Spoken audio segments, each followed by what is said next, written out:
राधे राधे। मैं हूँ संगीता यादव, अपने यूट्यूब चैनल पे आप लोग का स्वागत करती हूँ। ये माता रानी का भजन गीत लाई हूँ। अच्छा लगे तो लाइक सब्सक्राइब जरूर करना और कैसा लगे कमेंट करके बताना। कहाँ से आवेली सीताली मैया, कहाँ माँ से काली मैया, कहाँ माँ से काली मैया हो मोरी सखिया, कहाँ से आवे ली भवानी मैया मोरी, जगिरो पैहो तमोरी, जगिरो पाई हो।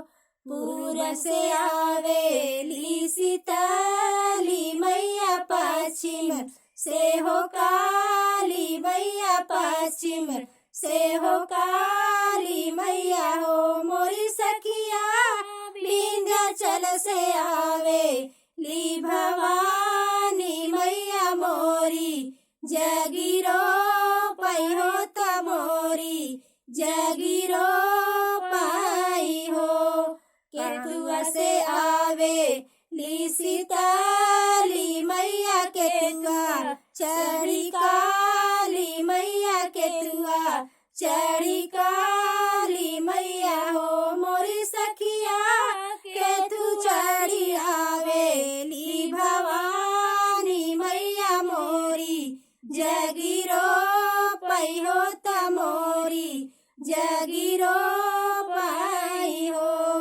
गरज से आवेली सीताली मैया, गरजत काली मैया, गरजत काली मैया हो मोरी सखिया, सिर चढ़ी आवेली भवानी मैया मोरी, जगिरो पैहो तमोरी, जगिरो पाई हो।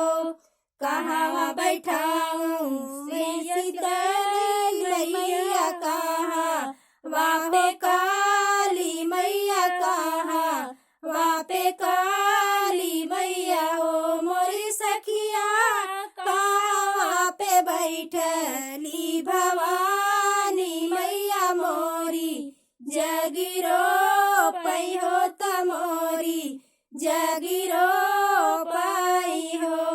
चौके पे बैठली सीताली मैया, चौके पे बैठली सीताली मैया, उहाँ वापे काली मैया, उहाँ वापे काली मैया हो मोरी सखिया, बेदिया पे बैठे भवानी मैया मोरी, जगिरो पैहो तमोरी, जगिरो पाई हो।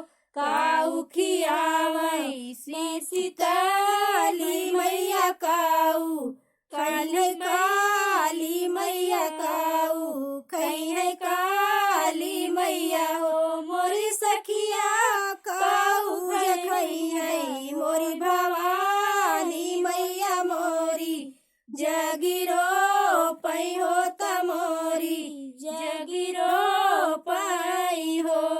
हलवा पूरी खाई है सीताली मैया, दूधगा पी है काली मैया, दूधगा पी है काली मैया हो मोरी सखिया, हो मिया जगरिया मोरी भवानी मैया मोरी, जगिरो पैहो तमोरी, जगिरो पाई हो।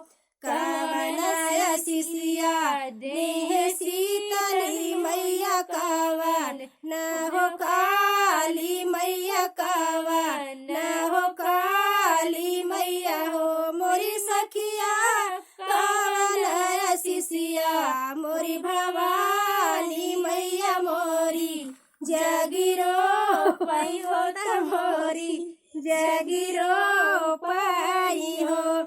गोदी में ललनवा दिहनी सीताली मैया, मांगी कैसे नूरावा हो काली, मांगी काली मैया हो मोरी सखिया अमर सुहागा मोरी भवानी मैया मोरी जगरो पाई हो गोदी में ललनवा दिहरी सीताली मैया सनूरा वाहो काली मैया सनूरा वाहो काली मैया हो मोरी सखिया अमर सुहागा मोरी भवानी मैया मोरी जगिरो पई हो त मोरी जगिरो पई हो।